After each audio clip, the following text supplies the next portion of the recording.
It's a quiet Saturday morning, and Winston, a sharply dressed mouse in a neatly pressed gray suit, stands alone in his small kitchen holding a cup of coffee that went cold a long time ago,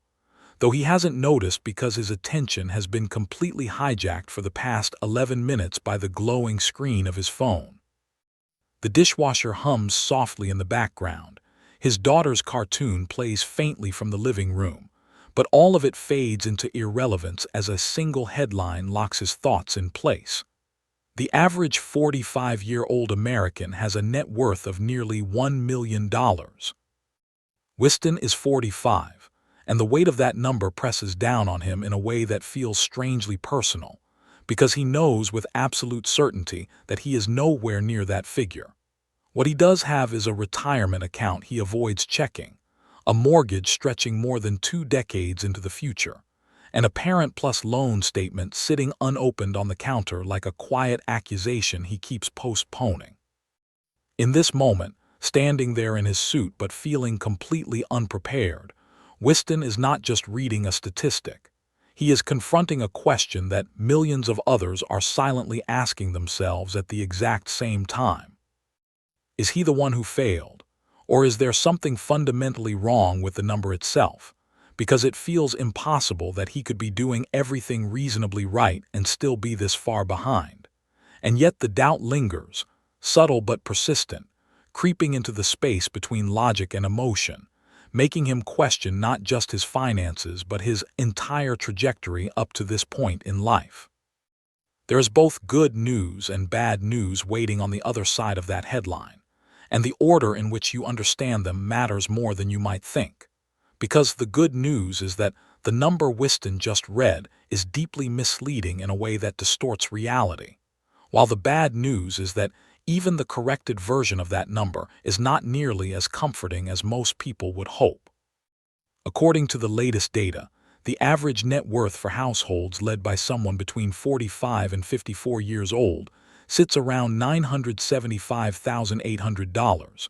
which on the surface sounds like a clear benchmark, almost like a scoreboard that quietly judges where you stand. But the real issue lies in the word average, a term that feels precise, yet hides one of the biggest statistical traps in personal finance. Because averages are easily skewed by extreme outliers at the top.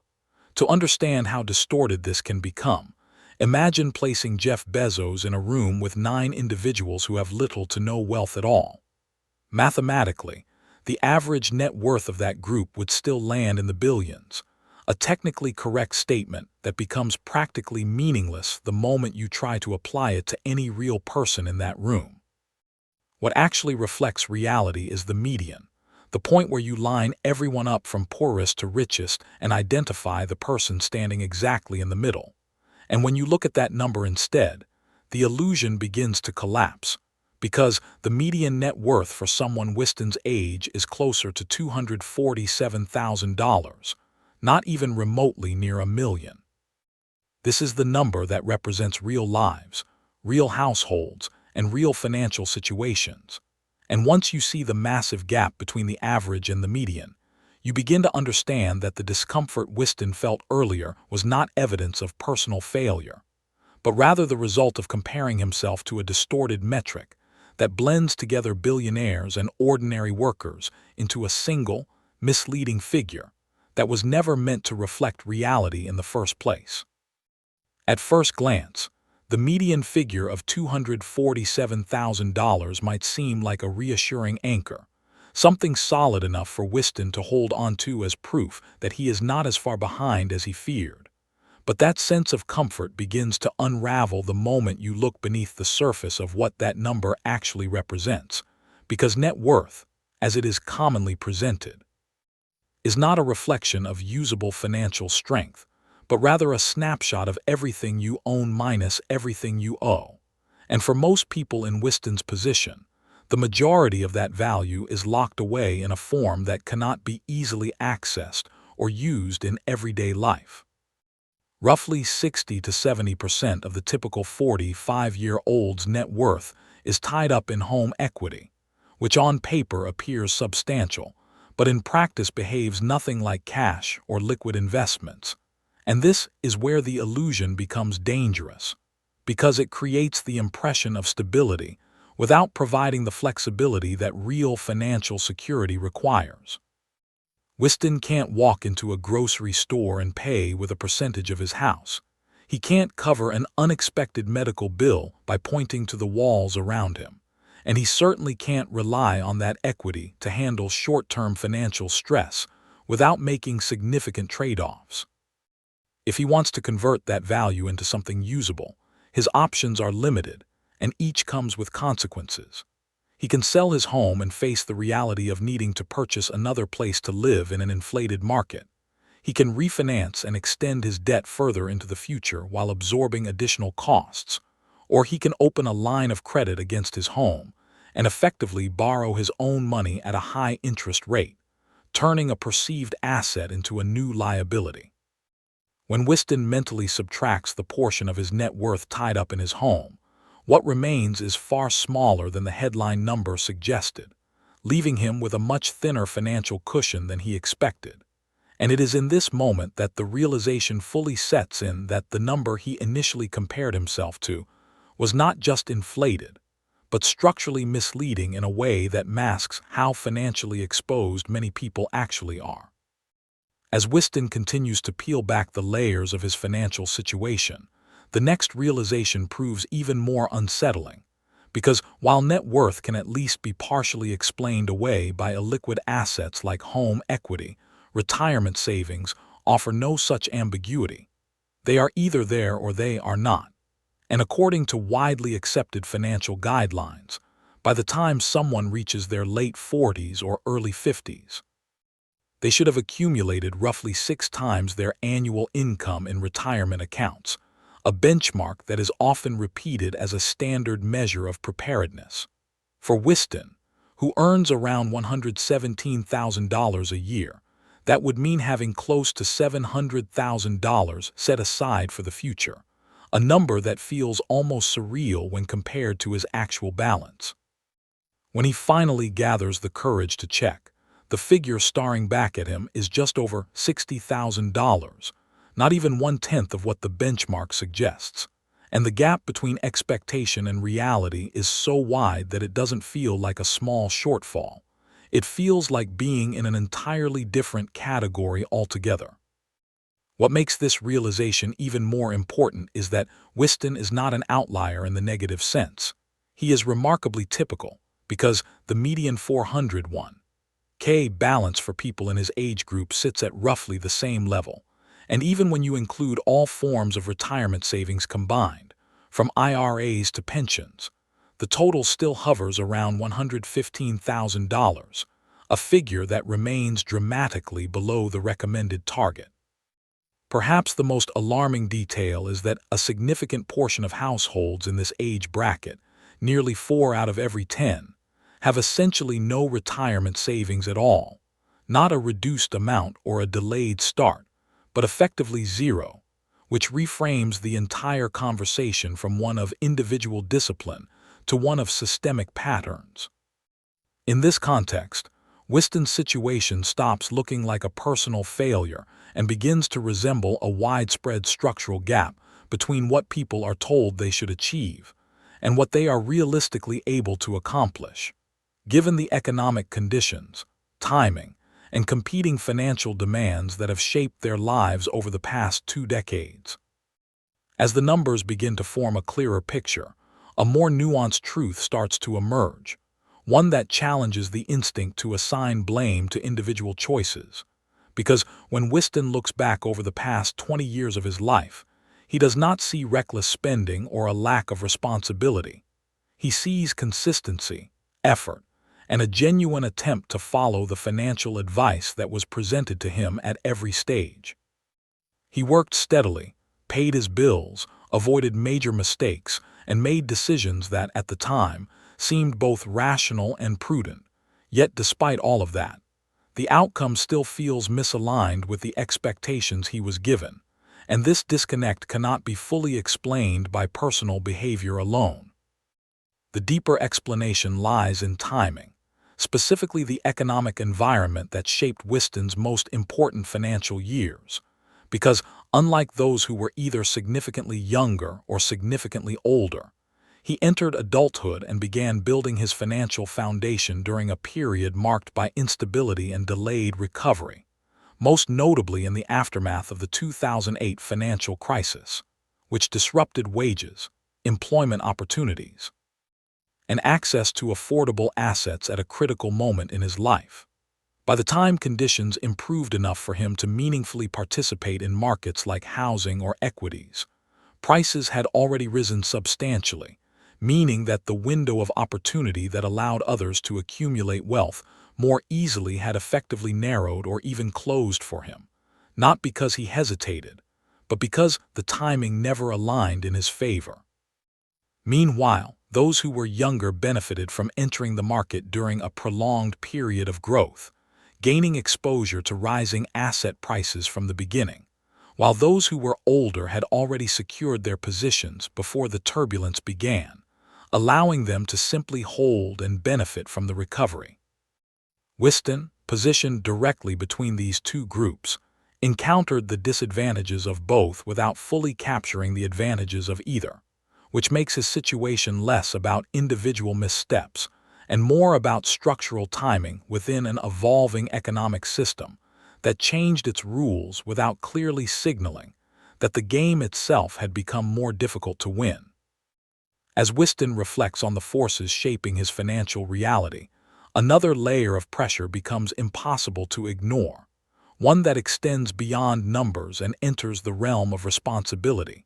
because his situation is not defined solely by what he earns or saves, but by how many directions that money is being pulled at once. And this is where the concept of the sandwich generation takes on a very real and personal meaning. Winston is not just supporting himself. He is positioned in the middle of two generations that both depend on him in different ways, creating a constant tension between present obligations and future security. On one side, there are his children, one still young and requiring ongoing expenses that seem to grow each year, from education to everyday needs, and another who has already stepped into adulthood but has not yet achieved full financial independence, occasionally needing support that Winston provides without hesitation, even when it stretches his own limits. On the other side, there is his aging parent, whose needs have shifted from occasional assistance to more consistent care, bringing with it not only emotional weight, but also significant financial costs that are difficult to predict and even harder to avoid. These responsibilities do not appear as a single-line item in a budget. They show up as a steady stream of expenses that compete directly with long-term savings goals, making it extraordinarily difficult to prioritize retirement contributions when immediate needs feel more urgent and tangible.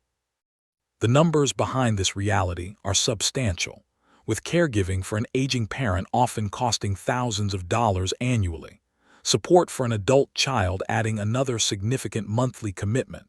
and the overall cost of raising a child to adulthood reaching into the hundreds of thousands, all of which combine to create a financial environment where even disciplined saving can feel insufficient. In this context, Winston's inability to fully meet traditional retirement benchmarks is not a reflection of neglect,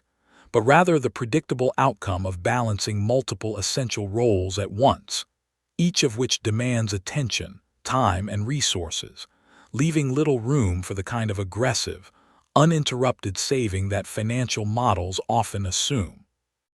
Even as Winston tries to balance these overlapping responsibilities, there is another force quietly shaping his financial trajectory in the background, one that does not demand attention in dramatic ways but steadily erodes progress over time, and that force is debt, a collection of obligations that, when combined, form a significant counterweight to any effort he makes to move forward. Unlike a single large expense that can be planned for or anticipated, debt operates continuously, accumulating interest and requiring regular payments that reduce the amount of income available for saving or investing. And for someone in Winston's position, these obligations are rarely limited to one category. His mortgage represents a long-term commitment that ties up a substantial portion of his monthly cash flow. His car loan adds another layer of fixed expense, and his credit card balances, carrying interest rates that can exceed 20%, introduce a particularly aggressive form of financial drag that grows faster than most conservative investment returns. On top of this, there are education-related loans, including those taken on to support his children, which often come with high interest rates and limited flexibility, making them difficult to refinance or restructure. What makes this situation especially challenging is the compounding effect in reverse, where instead of assets growing over time, liabilities expand, creating a dynamic in which Winston is effectively working to keep up with obligations that are increasing in the background. This leads to a troubling imbalance, where the returns from his retirement account, modest as they may be, struggle to outpace the cost of the interest he is paying elsewhere, resulting in a scenario where progress feels slow not because he is inactive, but because the system he is operating within is constantly pulling him backward. In this light, debt is not merely a list of payments. It becomes an active participant in shaping outcomes, one that requires careful management yet often remains underestimated in its long-term impact on overall financial stability. At various points, often quietly and without fully admitting it to himself, Winston has allowed a subtle assumption to take shape in the back of his mind, the idea that even if his current trajectory feels tight, there might eventually be some form of relief waiting in the future through inheritance, a belief that is surprisingly common and emotionally comforting, because it offers the possibility of a delayed correction to years of financial pressure. However, when examined closely, this expectation begins to unravel in much the same way as the earlier illusion around average net worth, revealing a gap between perception and reality that is wider than most people anticipate. While there is indeed a significant transfer of wealth expected over the coming decades, the distribution of that wealth is far from even, with a large majority concentrated among a relatively small percentage of already affluent households, meaning that the portion reaching individuals like Winston is often far smaller than imagined. In fact, when you look at median figures rather than headline totals, the typical inheritance for those outside the top tiers of wealth is surprisingly modest, often amounting to little more than a temporary financial boost rather than a transformative shift in long-term security. And when you factor in the rising costs associated with health care and end-of-life care, a substantial portion of what might have been passed down is frequently consumed before it ever changes hands. For Winston, this becomes especially tangible as he considers the ongoing expenses related to supporting his aging parent, recognizing that each month of necessary care, while entirely justified and deeply important, gradually reduces any potential financial legacy that might have existed. This does not represent a failure of planning or intention, but rather the natural consequence of longer life expectancies, higher medical costs, and a system in which preserving wealth across generations has become increasingly difficult for the average household. As a result, the comforting narrative that future inheritance will serve as a safety net begins to lose its credibility, leaving Winston with a clearer, if less reassuring, understanding that his financial outcome will depend far more on the decisions he makes moving forward than on any uncertain transfer of assets from the past. As Winston continues to reassess his long-term outlook, he is forced to confront another layer of uncertainty that lies beyond his personal decisions and circumstances, one that is embedded within the broader system itself. Because, for decades, a significant portion of retirement planning has been built on the assumption that government-supported programs would provide a stable foundation of income later in life. Yet that assumption is no longer as reliable as it once appeared. Programs like Social Security have historically functioned as a critical safety net, designed to supplement individual savings and ensure a basic level of financial stability in retirement. but projections about the future sustainability of this system introduce a degree of unpredictability that cannot be ignored, particularly for individuals in Winston's age group who are approaching retirement within the next couple of decades. Current estimates suggest that the primary trust funds supporting these benefits may face depletion within a defined timeframe. And while this does not imply that the system will disappear entirely, it does indicate that without structural adjustments, the level of benefits distributed could be reduced, potentially by a meaningful percentage that would directly impact those relying on it. For Winston, this transforms Social Security from a dependable cornerstone into a variable component of his financial plan, one that must be approached with caution rather than certainty, because depending too heavily on it introduces a risk that is largely outside his control. This realization does not mean that the system will fail outright or that no support will be available, but it does require a shift in mindset, encouraging individuals like Winston to treat any future benefits as a supplement rather than a guarantee, and to build their strategies accordingly. In this broader context, the challenge he faces is not just about closing the gap between current savings and future needs, but also about navigating an environment where even the traditional backstops of financial security are evolving, making adaptability and proactive planning more important than ever before. When Winston finally steps back and looks at the full picture all at once, what he sees is no longer a collection of isolated numbers, but a system of interconnected pressures that behave less like a traditional investment portfolio and more like a complex equation that needs to be solved over time, because each component influences the others in ways that are not always obvious at first glance. His net worth, while seemingly respectable on paper, is largely tied up in assets that cannot be easily accessed. His retirement savings exist but fall far short of conventional targets. His debt obligations continue to demand attention and resources, and his family responsibilities require ongoing financial support that cannot simply be paused or reduced without consequence, all of which combine to create a situation where progress feels constrained despite consistent effort. This is the point at which the narrative begins to shift, because labeling this outcome as failure no longer fits the evidence. Instead, it becomes more accurate to view it as the result of multiple competing variables operating within a system that has grown more demanding over time. The distinction matters, because a failure suggests something final or irreversible, while a problem implies the possibility of adjustment, strategy, and improvement, even if the path forward is not easy or immediate. For Winston, this reframing changes the way he interprets his position,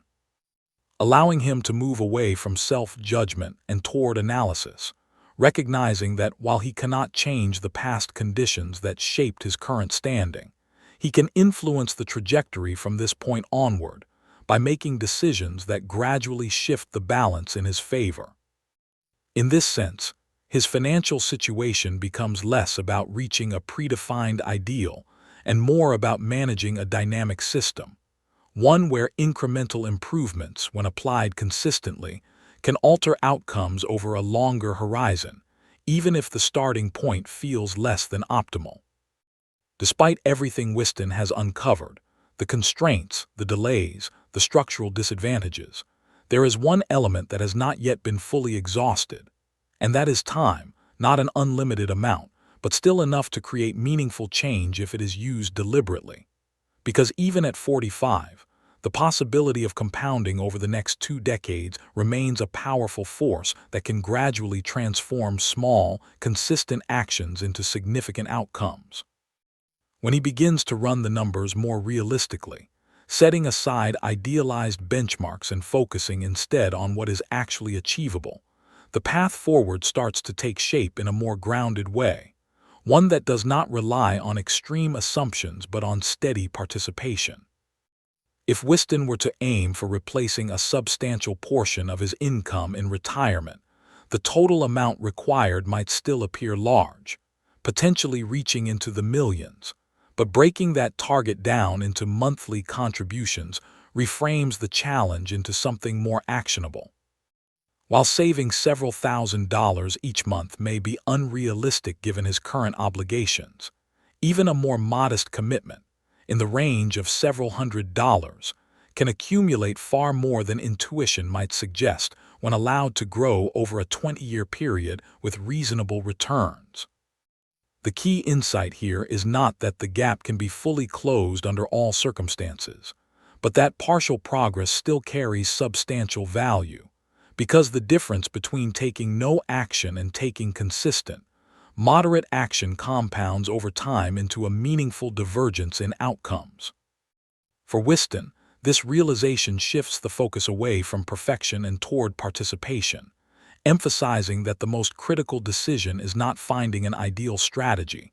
but simply engaging with the process and allowing time to do its work, because the remaining window, while narrower than it once was, is still wide enough to matter, and ignoring it would effectively guarantee the very outcome he hopes to avoid.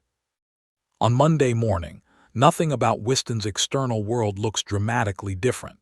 The same suit, the same routine, the same responsibilities waiting for him as he steps into the day. Yet internally, something has shifted in a way that is subtle but decisive, because instead of avoiding his finances as he has done so many times before, he chooses to engage with them directly, not with the expectation of instant transformation, but with the understanding that small, consistent actions are the only reliable mechanism for long-term change. He opens his retirement account, the one he has hesitated to look at, and rather than focusing on how far behind he feels, he adjusts what he can control in that moment, increasing his contribution rate by a few percentage points, an action that translates into a manageable increase in his monthly commitment without destabilizing the rest of his budget. Then, taking it a step further, he sets up an additional automated contribution into a separate account, ensuring that part of his income is directed toward his future before he has the chance to spend it elsewhere. These decisions are not dramatic. They do not require perfect timing or advanced expertise, but they establish a system that operates quietly in the background, allowing progress to accumulate without constant attention or emotional strain. Over time, the effect of these choices begins to compound, not in a sudden or visible way, but gradually, as each contribution builds upon the last, creating a trajectory that diverges more and more from the path he would have followed had he continued to delay. What makes this moment important is not the size of the initial action, but the fact that it marks a transition from passive concern to active participation, demonstrating that even within a constrained situation, there remains room to influence future outcomes, and that the difference between standing still and moving forward often begins with a single, deliberate adjustment made at the right time. By the time Winston reaches this point, the question that first pulled him into this spiral of reflection begins to return, but now it carries a different weight, because instead of asking whether he has failed compared to an abstract and misleading benchmark, he is better equipped to understand his position within a more realistic framework, one that is grounded in actual distributions rather than distorted averages. If he were to line himself up alongside others in his age group, using median-based comparisons, he would see that being above roughly $247,000 in net worth places him ahead of half of his peers, while reaching closer to the upper quartile, around $680,000, would indicate a stronger than average position, and those who approach or exceed the seven-figure mark begin to move into the top tier of the distribution. At the same time, it becomes equally important to recognize that a significant portion of individuals fall below much lower thresholds, with many holding less than $50,000 in total net worth, illustrating that financial diversity within this age group is far wider than a single headline number suggests. This perspective does not exist to encourage complacency or comparison for its own sake, but rather to replace vague anxiety with clearer context, allowing Winston to interpret his situation with greater accuracy and less emotional distortion. What ultimately matters is not where he ranks at this exact moment, but how his current trajectory aligns with his future needs, because the number he recorded earlier, the one that initially felt like a verdict, is in reality just a starting point, a reference that gains meaning only when combined with the direction he chooses to move in from here. In this sense, the comparison shifts from being a static judgment to a dynamic assessment, where progress is measured not by proximity to an arbitrary standard, but by the consistency and sustainability of the actions that shape outcomes over time. As the noise of comparisons, benchmarks, and expectations begins to settle, Winston arrives at a quieter but far more important understanding, one that reframes everything he has been thinking about since that Saturday morning in his kitchen. Because the real issue was never about reaching a specific number by a specific age. It was about interpreting those numbers correctly and recognizing the system in which they exist. The average figure that once felt like a verdict now reveals itself as a distortion. The median provides context but not destiny, and the pressures he faces, from debt to family responsibilities to broader economic shifts, are not unique failures but shared conditions that define an entire generation navigating a more complex financial landscape than the one before it. In this moment, the comparison that once felt overwhelming loses much of its power, replaced by a clearer focus on what can actually be influenced, because while Winston cannot change when he entered the market, the cost of assets, or the structure of national systems, he can still shape the decisions that determine where he ends up years from now. The most meaningful question is no longer, am I behind? But rather, where am I going from here? And that shift, subtle as it may seem, transforms the entire narrative from one of passive evaluation to one of active direction. The race he thought he was losing turns out to be one that started earlier than he realized and operates under rules that were never fully explained. But it is still ongoing, and the finish line has not disappeared. It has simply moved in a way that requires a different approach. By the time Winston puts his phone down, the headline that once created doubt no longer defines him, because he understands that his position today is not the final measure of his outcome, and that the trajectory he commits to now will matter far more than any number he briefly compared himself against, turning what began as a moment of uncertainty into the starting point of a more deliberate and informed path forward.